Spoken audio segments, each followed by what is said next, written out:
Lemon beyond the গ্যালারিতে সবাইকে স্বাগত জানাচ্ছি। দেশ বিদেশে খেলাধুলার সবশেষ খবরের বিশ্লেষণ করতে হাজির হয়েছি প্রতিদিনের মতোই।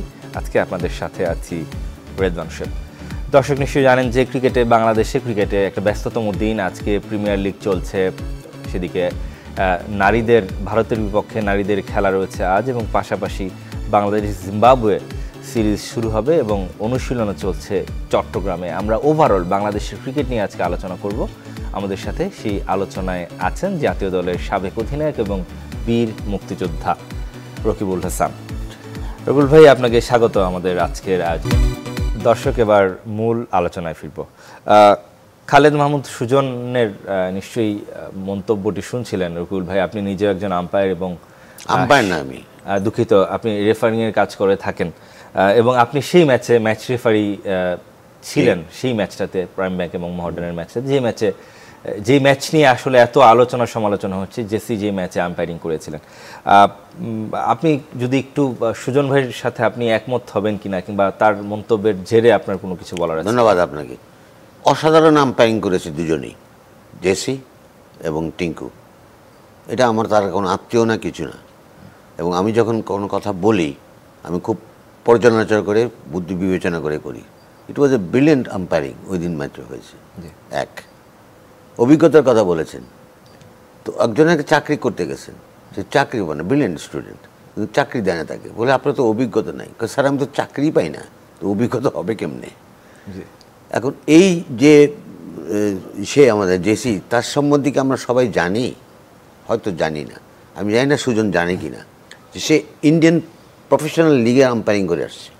এক, ওখানে 2 বছর সে হংকংয়ে না কোথায় এবার করে আসলো, ব্যাংককে বোধ হয় হিসেবে ন্যাশনাল টিমের প্লেয়ার ছিল একসময়। এখন একটা জায়গায় তো আমাদেরকে সুযোগ করতে হবে, এবং সে আইসিসির এখন আম্পায়ার, ডেভেলপমেন্ট আম্পায়ার যে আমাদের হয়েছে, এবং আগামী মেয়েদের বিশ্বকাপও সে আম্পায়ারিং করবে। এবং এই মুহূর্তে যখন আমি আপনি কথা বলছি, হয়তো সে সিলেটে এখন আম্পায়ারিং করছে, খেলা হচ্ছে ইন্ডিয়ার সঙ্গে যেহেতু 4টা থেকে খেলা। এখন yes, there is always a beginning. একটা সুজন যেটা বলেছে যে এটার ইম্প্যাক্ট একটা বড় ম্যাচে, তো এখন বড় ম্যাচ আর ছোট ম্যাচ কোনটা আমি তো জানি না। যখন নাকি একটা টিম 100 নিচে অল আউট হয়ে যায় আইপিএলে, এবং সেই টিমই 200 রান করে, আম্পায়ারিং এর ক্ষেত্রে আসলে নিশ্চয়ই সেটা দেখার বিষয় নয় যে কোনটা, আম্পায়ারদের ক্ষেত্রে সব ম্যাচই সমান। অ্যাবসলিউটলি সব সমান। দেখতে হবে যে আম্পায়ারিংটা কেমন আম্পায়ারিং করে কিনা। আর আপনি বলেন আমরা মুখে ফেনা উঠায় ফেলি যে উইমেন এম্পাওয়ারমেন্ট, হ্যাঁ, এবং উইমেন এম্পাওয়ারমেন্ট করতে হবে। সারা পৃথিবীতে মেয়েদেরকে সম অধিকার, সারা পৃথিবীতে যোগ্য মেয়েরা এসে ফুটবলে আম্পায়ারিং রেফারিং করতেছে, তো আমাদের দেশে করবে। একটা জায়গা তো শুরু করতে হবে আমাদের। তো সেই জায়গাটায় আমি মনে করি একটা হয়েছে।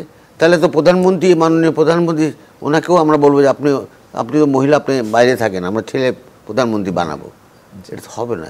যে যোগ্য তাকে যোগ্যতার জায়গা বসাইতে হবে, তাকে সেই জায়গা তৈরি করতে হবে। এবং আমরা যদি এখানে পিছিয়ে থাকি, আজকে আপনাকে আর একটা তথ্য দিয়ে আপনার মাধ্যমে এই ক্রিকেটের সবাইকে, যে world body, regulatory body, international cricket council, যেটাকে আপনারা আইসিসি বলেন, এই আইসিসির একটা আইন করে দেওয়া হয়েছে নির্ধারিত। বাংলাদেশ যেহেতু নতুন উঠে আসতেছে, এখানে কিছুটা ছাড় দেওয়া হয়েছে। সেটা কি, যে কোনো মেয়েদের ম্যাচে আম্পায়ার, ম্যাচ রেফারি প্রত্যেকে সবাই থাকতে হবে মহিলা, কোনো পুরুষ থাকতে পারবে না। কিন্তু যেহেতু আমাদের ওরকম মহিলা 4 জন থাকলেও একজন নিয়ে পরীক্ষা করা হচ্ছে। এই ম্যাচটা প্রিয় দর্শক, আপনার সঙ্গে যখন আমি কথা বলছি, তখন কিন্তু খেলা হচ্ছে আমাদের ইন্ডিয়া আর বাংলাদেশ মেয়েদের। সেই ম্যাচে একজন ছেলে থাকবে, একজন মেয়ে থাকবে, জেসি থাকবে অথবা মিশু, আর কাকে দাও, যারা আইসিসি ডেভেলপমেন্ট আম্পায়ার হয়ে গেছে এখন। কারণ কি, আমাদেরকে একটা টাইম ফ্রেম করে দিয়েছে, এর মধ্যে তুমি রেডি করতে হবে তোমার ইন্টারন্যাশনাল। তা নাহলে আমরা নিউট্রাল আম্পায়ার নিয়ে আসবো বাইরের থেকে, হয় ইন্ডিয়া থেকে, নাহলে শ্রীলঙ্কা, নাহলে নিউজিল্যান্ড, অস্ট্রেলিয়া থেকে। বাট মেয়ে আম্পায়ার হইতে হবে, মেয়ে ম্যাচ রেফারি হইতে হবে। তো সেইখানে যদি আমাদের যেতে হয়, তো আমার তো চর্চা করতে হবে এখানে নিয়ে। তো যোগ্যতা নিয়ে যদি কেউ প্রশ্ন করে তার ওই ম্যাচে পার্টিকুলারলি, হ্যাঁ, তার এক্সপিরিয়েন্স ওরকম নাই, হয়তো প্রিমিয়ার লিগের প্রথম ডেবিউ ছিল, বাট তার পারফরমেন্স ওই দিন খুব ভালো ছিল। জি, তাহলে মানে প্রশ্নগুলোর উৎপত্তি কোত্থেকে, প্রবলেমটা কোথায় ছিল, সেই ম্যাচ নিয়ে কেন এত সমালোচনা হচ্ছে, কোন পক্ষই বা আসলে তিনি যখন নাকি আম্পায়ার ছিলেন তখন সেই প্রশ্ন তুলেছিল তার আম্পায়ারিং নিয়ে, কিংবা খেলতে অস্বীকৃতি জানিয়েছিল কিনা আদৌ কোনো ক্লাব? এই প্রশ্নটা তো আমি সাংবাদিক হিসেবে আপনার কাছেই করতে যাচ্ছি, এবং আপনার কাছে একটা ইনভেস্টিগেটিং রিপোর্ট আমি আশা করছি, যেটা বের করেন। কারণ সকল স্টেক হোল্ডার বলতেছে না আমরা বলি নাই, সিসিডিএম কোনো কিছু তো একটা ঘটেছে, না ঘটলে পরে জানা গেল কোনো পক্ষ বলা যায় যে আম্পায়ার্স কমিটির যিনি চেয়ারম্যান, জি, উনি নাকি মিঠু ভাই, ইফতেখার রহমান মিঠু, উনি নাকি ওনাকে নাকি মাঠ থেকে বলেছেন, ওনাকে বলছে প্রথমে বলছে সিসিডিএম বলেছে, সিসিডিএমের চেয়ারম্যান সারাদিন বোর্ড ডাইরেক্টর বলছেন আমরা কেউ বলি নাই, আমাদের সেক্রেটারি বলছেন আমরা কেউ বলি নাই, মোহামেডান এবং গতকাল দেখলাম ক্লাবগুলো অস্বীকার করছে, ক্লাবগুলো বলেনি, তার আগেই তারা বলছে আমরা বলি। উল্টো তারা ক্যাপ্টেন্স রিপোর্টে আমার কাছে তার সম্বন্ধে জেসি সম্বন্ধে ব্রিলিয়েন্ট রিপোর্ট দিয়েছে, খুব ভালো রিপোর্ট দিয়েছে, এবং খুবই ভালো রিপোর্ট দিয়েছে। তো তখন বলা হলো, তখন বলল না মাঠ থেকে বলেছিল, কে বলেছে বলো এটা বলা যাবে না। উনি বললেন চেয়ারম্যান সাহেব বলা যাবে না। তাহলে বলা যাবে না যেই জিনিসটা, সেটা আপনি সামনে আনেন কেন? আপনাকে তো বুঝতে হবে এটা একটা sensitive matter, it's a very, এবং এটা ক্যারিয়ার অফ এ পারসন, একটা ছেলে বা একটা মেয়ের আম্পায়ারিংয়ের ক্যারিয়ারের ব্যাপার এবং ভাবমূর্তির ব্যাপার আমাদের ক্রিকেটের ডিপার্টমেন্টের। তো আমি ওটা বলবোই না, আমি রেপোর্ট করে যাব, আমাকে বলতেই হবে, এর মতো কোনো কথা নেই। যেখানে কেউ কাজে এটা এই সূত্রটা করতে আসবে, এবং তাকে জিজ্ঞেস করা উচিত। আপনারা এখনও তাকে জিজ্ঞেস করতে পারেন, বা যে কেন কেই বলেছে আপনি বলেন, সবাই তো না বলেছে, তাহলে এটা কিভাবে আসলো কিভাবে? জি, রকুল ভাই, একটু প্রিমিয়ার লিগের দিকে একটু নজর দিতে চাই। আবাহনী এবং শেখ জামালের মধ্যকার ম্যাচটা হচ্ছে, এবং এই ম্যাচটাতে আমরা লক্ষ্য করলাম যে সাকিব আল হাসান এখানে তিনি খেলছেন শেখ জামালের হয়ে, 49 রানে তিনি অবশ্য ফিরে গেছেন। এই ম্যাচে আবার আমরা লক্ষ্য করলাম যে আবাহনীর হয়ে 3 জন ক্রিকেটার তারা জাতীয় দলের ক্যাম্পে ছিলেন, সেই 3 জন ক্রিকেটার আবার আবাহনীর হয়ে ম্যাচও খেলছেন, যদিও ক্যাম্প চলছে। মানে সেটা কিভাবে সম্ভব, এবং আপনার কাছে কি মনে হয়? এই দেশে ভাই অনেক কিছুই সম্ভব, এদেশে অনেক কিছুই সম্ভব।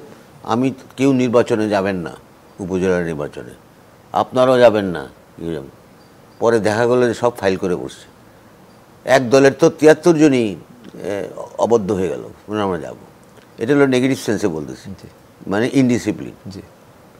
আর আপনি যে প্রশ্নটা করলেন, এখানে একটা পক্ষপাতিত্ব গন্ধ পাওয়া যায়, সেটা একটা দলকে সুযোগ তৈরি করে দেওয়া হচ্ছে। আবার আমি তার পক্ষেও কথা বলতে চাই যে সুযোগ তৈরি করা, আমার তো প্লেয়ারই নাই, 50% প্লেয়ার হয়ে গেছে আবাহনীর, কারণ 10 জন তাদের ওখানে ক্যাম্পে, তো খেলবে কাদের নিয়ে? তাহলে প্লেয়ার তো দিতে হবে। তাই ক্রিকেট বোর্ড বা ম্যানেজমেন্ট তারা মনে করছে না এটা লজিক্যাল, তারা চেয়েছে, প্লেয়ার ছেড়ে দিয়েছে। তারপর বাকিটা স্ট্যান্ড বাই বেঞ্চের প্লেয়ারদের নিয়ে তারা খেলছে। তো এটা হয়, এটা হবে। তো এখানে কোনো খুব বড় একটা বিকজ যেহেতু তাদের প্লেয়াররাই ন্যাশনাল ক্যাম্পে ছিল ম্যাক্সিমাম প্লেয়ার। আমি সাকিব আল হাসানের কথা বলছিলাম, তাকে রাখা হয়নি, যদিও তিনি প্রথম টি-20 আগেই দেশে এসেছেন, এবং তাকে আরও হয়তো বা প্রিমিয়ার লিগের আরও একটা ম্যাচ খেলতে হতে পারে, 2টো ম্যাচ দেখার কথা আমরা জানতে পেরেছি। এবং পাশাপাশি মুস্তাফিজুর রহমান IPL খেলছেন, এবং আমরা তাদের 4র্থ টি-20 থেকে তাদের দেখতে পারি জিম্বাবুয়ের বিপক্ষে সিরিজে। এই 2 জনকে না রাখার সিদ্ধান্তটা কতটুকু আপনার কাছে যুক্তিযুক্ত লেগেছে? এই জিম্বাবুয়ের বিপক্ষে অনেক যৌক্তিক, আমি মনে করি খুব যৌক্তিক, খুব একটা মানানসই সিদ্ধান্ত। কারণ একটা হলো ওয়ার্কলোডের ব্যাপার আছে, যেটা নাকি মুস্তাফিজের, এবং IPL-এ সে 7-8টা ম্যাচ খেলে ফেলেছে, তো সেখানে তার ট্রেনিং করতে হয়। লিডিং উইকেট টেকার এই মুহূর্তে, উইকেট টেকার 14টা উইকেট নিয়ে নিয়েছে, এবং ওইখানকার ক্রিকেটটাই অন্যরকম। তো সেখান থেকে এসেই আবার খেলবে, টায়ার্ড হয়ে যাবে। তাকে অপশন দিয়েছিল ক্রিকেট বোর্ড ম্যানেজমেন্ট যে তাকে ব্রেকটা কোন সময় দিবে। তো সে বোধহয় বলছিল আমার একটু মাঝামাঝি সময় ভাই, বা বেশি চিন্তা করেছে, খুব যৌক্তিকভাবে চিন্তা করেছে নির্বাচক মণ্ডলী এবং অন্যরা, যে না ওকে প্রথমেই রেস্ট দিয়ে দিই, যে আয়সা একটু রেস্ট নিক, ফ্যামিলির সঙ্গে থাকুক, টিমের সঙ্গে থাকুক। তারপরে সে খেললো, 1-2টা ম্যাচ খেললো, ঝালিয়ে নিল আর কি নিজেকে। আর সাকিবের কথা যদি বলেন, সাকিব তো একটা জিনিয়াস সে দেখেন 49 করেছে বোধহয় আজকে, এবং সে কোনো ম্যাচই খেলে নাই গত কয়েক মাসে। তো ফিজিক্যাল ফিটনেসটা ঠিক রেখেছে আমেরিকায় তার ফ্যামিলির সঙ্গে করে, এবং স্ট্রাইক রেটও 87-র মতো ছিল তার, 87 স্ট্রাইক রেট। যদিও এটা 50% ম্যাচ, সেখানে 87 মানে এটা আপনি 120-এর 30-এর উপরে ধরতে পারেন। তো সেই দিক থেকে সাকিবকে আমাদের প্রয়োজন আছে, সাকিবুল হাসানকে। তারও ব্রেক একটু দরকার। সে একটু 50 ওভার্স খেললে হয় কি, আপনি টি-20-তে আপনি যতটা তৈরি হতে পারবেন অল্প ওভারে, হয়তো মিডল অর্ডারে আপনি যে ওভার পাবেন 4টা বা 5টা, যদি আউট হয়, আর আউট না হলে তো আপনি আর পাবেন না, ব্যাটিংই পাবেন না, ব্যাটিংয়ের কথা বলে। তো তেমনি এইখানে যে 50 ওভার্সে যে কিন্তু সাকিব খেলেছে, সে অনেকগুলো ওভার সামনে নিয়ে খেলতে পারবে, যার জন্য সে রান করার সুযোগটা থাকবে। বোলিং করলেও তার বোলিংয়ে তার অপোনেন্টকে আউট করার 10 ওভার বল করার একটা সুযোগ পাবে। So this is okay. But ওই বড় আসর থেকে জিম্বাবুয়ে থেকে তাকে সরিয়ে রাখা, একটু রেস্ট দেওয়া এবং এই ম্যাচগুলো তাকে খেলতে অ্যালাউ করে দেওয়া, সে যেহেতু চেয়েছে, I think it's a good decision. জি, বিশ্বকাপের আগে, টি-20 বিশ্বকাপের আগে জিম্বাবুয়ে সিরিজের পর হয়তো বা যুক্তরাষ্ট্রের সাথে আর একটা সিরিজ রয়েছে, খুব বেশি সময় নেই। দল গোছানোতে কতটুকু অগ্রসরমান টিম ম্যানেজমেন্ট কিংবা ক্রিকেট বোর্ড? আমার তো মনে হয় দল গোছানো হয়ে গেছে। আই থিঙ্ক এখানে খালি ঘোষণা 1 তারিখে হবে। আমি নিজে দেখতে পাচ্ছি যে টিম ইজ অর্গানাইজ, একটা দুইটা এদিক ওদিক হইতে পারে, আদারওয়াইজ আপনিও বলতে পারবেন যে কারা এই 15 জন যাবে বিশ্বকাপে। ইটস অল দেয়ার এখানে। জি, সাইফুদ্দিনের ইনক্লুশনটা নিয়ে আমি একটু জানতে চাই। 18 মাস পর তিনি স্কোয়াডে ঢুকেছেন এবং যে জিম্বাবুয়ের বিপক্ষে সিরিজের যে স্কোয়াডটা আমরা দেখলাম, 3 জন মানে জেনুইন পেসার এবং 3 জন স্পিনার জেনুইন, এবং পাশাপাশি সাইফুদ্দিনের ইনক্লুশনটা আসলে টি-20 বিশ্বকাপে কোনো প্রভাব ফেলতে পারে কিনা, তবে এই প্রশ্নটার উত্তর জেনে নিব আপনার কাছে। একটা ছোট বিরতির সময় হয়ে গেছে ক্লেমন বিয়ন্ড দ্য গ্যালারিতে। দর্শক, কোথাও যাবেন না, কিছুক্ষণের মধ্যেই ফিরছি।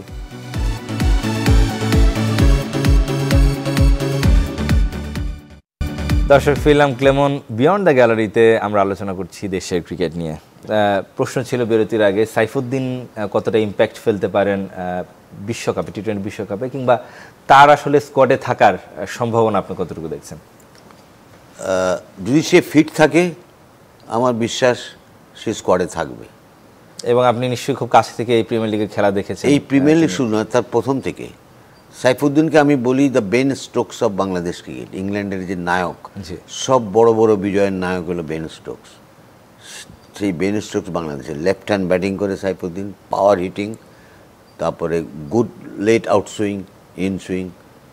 বাট তার থাকতে হবে, প্রমাণ করতে হবে তাকে এই সিরিজে ফিটনেস। এই ফিটনেস ঠিক থাকলে আমার বিশ্বাস সে টিমে থাকবে। জি, তানজিদ তামিম, তিনি একজন একমাত্র এক্স্যাক্টলি আনকেপ্ট ক্রিকেটার, টি-20-তে আনকেপ্ট ক্রিকেটার, তাকে স্কোয়াডে রাখা হয়েছে। তাকে নিয়ে কি কোনো পরীক্ষা নিরীক্ষা চালানোর সম্ভাবনা আপনি দেখছেন কিনা? আমি মনে করি না, he should be automatic choice. ও যে টাইপের প্লেয়ার এবং ফিল্ডার, যে সব কিছু মিলে, এবং তার বয়স কম, এবং সে ওখান থেকে তার ব্যাকগ্রাউন্ড অসাধারণ, সিরিজ খেলে আসে, সে রান করে আসে। হয়তো একটা সিরিজ ওয়ার্ল্ড কাপ সে ভালো করে নেবে, ইট ডাজন্ট ম্যাটার, এটা ব্যাড টাইম যাবে। বাট কোয়ালিটি যাচাই করা হয়, তার একটা ইনিংস দেখে বোঝা যায়। ভাতের একটা চালকে আপনি টিপ মারবেন, বলতে পারবেন যে চালগুলো সবগুলো সিদ্ধ হয়েছে কিনা। তো ও হলো তাই, হি should be in the team, আমি মনে করি। মেহেদী হাসান মিরাজ, তিনি আমরা একটা সময় তিনি অটোমেটিক চয়েস ছিলেন প্রত্যেকটা, যদি বলি যে ফরম্যাটে। এখন আমরা তাকে লক্ষ্য করলাম যে টি-20-তে তাকে বিবেচনা করছে না এবং তিনি কিছুটা অনিয়মিত। এইটাকে আপনি কীভাবে দেখছেন মেহেদী হাসান মিরাজ? দেখেন, তার প্রতিযোগী চলে আসছে। 1 নম্বর হলো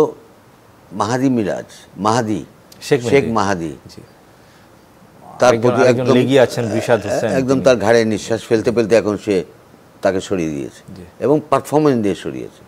যেমন ব্যাটিং করে, সে তো ব্যাটিং করে এবং বোলিং করে, ফিল্ডিং করে।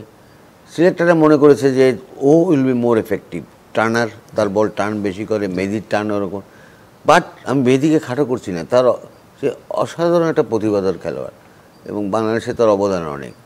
বাট এখানেই ডিসিশন মেক করতে হয়েছে নির্বাচক মণ্ডলী, 2 মেহেদি থেকে 1 মেহেদি, 2 মেহেদি থেকে 1 মেহেদি রাখবো। তো তারা দেবেন ফর শেখ মেহেদি। তো আমি মনে করি Sheikh Mehedi it's a good choice এখানে। এবং আমাদের এক ধরনের আক্ষেপ থাকে দেশের ক্রিকেটে যে স্ট্রাইক রোটেট করে খেলতে না পারার একটা আক্ষেপ। টি-20-তে আমরা সাধারণত দেখতে পারি যে 200+ রান আমাদের খুব বেশি নেই। সেই জায়গাটা থেকে রিশাদ হোসেনের তিনি যেভাবে খেলেছেন শ্রীলঙ্কার বিপক্ষে সিরিজে, সেটা কতটা আশার আলো দেখায়? দেখেন Rishad leg spinner, Rishad allrounder, যদি একটা প্লেয়ার নিয়ে খেলা হয় টি-20 ওয়ার্ল্ড কাপ, যে সব টিমে এক প্লেয়ার খেলা হবে, ঋষাদ শুড রিপ্রেজেন্ট বাংলাদেশ। সেখানে আর সাকিবও না, কেউ না। He is such a genius. He 6'2" height, লম্বা। ওই উপর থেকে অনিল কুম্বলের মতন লেগ স্পিন বোলিং, উইকেটে বল এরকম আসে, এবং ব্যাটিংয়ে পাওয়ার প্যাকড ব্যাটিং করে, ফিল্ডিংও ভালো, এবং অটোমেটিক চয়েস, এটা বলার রাখে না। এবং লেগ স্পিন বোলার যে কোনো ভার্সন অফ ক্রিকেটে আপনাকে ব্যাটারদের ভোগাবে। কিন্তু তারপরও লেগ স্পিনার ওরা রান খরচে হবে, কিন্তু উইকেট দেবে। আপনি যদি দুনিয়ার সব বড় ক্যাপ্টেনের আপনি সাক্ষাৎকার নেবেন, ওরা বলবে যে তোমাকে দুইটা লেগেছে, মেহেদি মিরাজ আছে, আমার শেখ মাহাদি আছে, এই একজনকে নিব। মেহেদি মিরাজ 10 ওভারে 35 রান দেয়, কিন্তু উইকেট পায় না, পাইলে একটা পায়। আর শেখ মাহাদি 10 ওভারে 50 রান দেয়, কিন্তু 3টা করে উইকেট পায়। তো আমি কোনটারে নিব? ও বলবে শেখ মাহাদিরে নাও। কারণ আপনি যত উইকেট নেবেন অপোনেন্টের, তত আপনি ম্যাচের চাপটা ট্রান্সফার করতে পারবেন ব্যাটিং সাইডের উপর। কিন্তু আমি যেটা বলতে চাচ্ছিলাম, লেগ স্পিনার, আর লেগ স্পিনাররা আজকে আপনি সারা পৃথিবীর দিকে তাকান, ওই রশিদ খান থেকে আরম্ভ করে প্রত্যেকটা টিমে লেগ স্পিনার আছে। আদিল বলেন ইংল্যান্ডের, আরও বলেন সৌদি বলেন নিউজিল্যান্ডের, name anybody team, even Nepal, they have a leg spinner. আফগানিস্তানে তো দুইটা একাধিক। কাজে লেগ স্পিনার কেন এত আসতেছে? বিকজ টিম ম্যানেজমেন্টও বুঝে ফেলছে যে লেগ স্পিনাররা তো রেয়ার ব্রিড, এটা একটা রেয়ার একটা কমোডিটি এরা, কারণ টার্ন বেশি হবে, রিস্টের স্পিনার, তো সেখানে আউট করার সম্ভাবনা বেশি থাকে, ওকে মাইর খাবে। কিন্তু আমি যেটা বলতে চাচ্ছিলাম, বাংলাদেশের পরিপ্রেক্ষিতে আসলে লেগ স্পিনারদের যদি আমি বলি ইতিহাস কিংবা ভবিষ্যৎ খুব একটা সুখকর হয় না, ক্যারিয়ারটা লম্বা করতে পারে না। একেবারে জুবাইর লেখন থেকে মাঝে আমিনুল, বিপ্লব এসেছেন, তানভীর হায়দার, সেই জায়গাটা থেকে একটা শঙ্কা থেকে যায় কিনা? শোনেন, টিচার ভালো না হইলে আপনি ভালো স্টুডেন্ট পাবেন না। আপনার যদি স্কুলের যদি ম্যানেজমেন্ট কমিটি ভালো না থাকে, তাহলে আপনি দেখবেন ওখানে অনেক অঘটন ঘটে। আমাদের দেশে ক্রিকেটও তাই হচ্ছে। আপনার টিচার বলতে আমি বলতেছি টিম ম্যানেজমেন্ট। আপনি যদি লেগ স্পিনার একজনকে নেন, লিখনের কথা আপনি উল্লেখ করেছেন, লিখন 5 না 6 উইকেট তার ডেবু ম্যাচে নিয়েছে, টেস্ট ম্যাচে। তার ওই বছরই প্রিমিয়ার লিগ ক্রিকেট এসে আবনীতে নিয়ে গেছে, তাদের একটা ম্যাচ খেলে নাই, শুধু লাস্ট ম্যাচে তাকে খেলানো হয়েছে, যেই ম্যাচে আবনীর জিতলেও কি হারলেও কি কিছু যায় আসে না। তো একটা ন্যাশনাল লেগ স্পিনার টেস্ট ডেবুতে এত উইকেট নিয়ে আসে, তাকে আপনি খেলালেন না। কাজে এই ক্লাব ক্রিকেট এলো আমাদের মেইন ক্রিকেট থেকে যেরকম হেল্প করে এবং ক্ষতিও করে।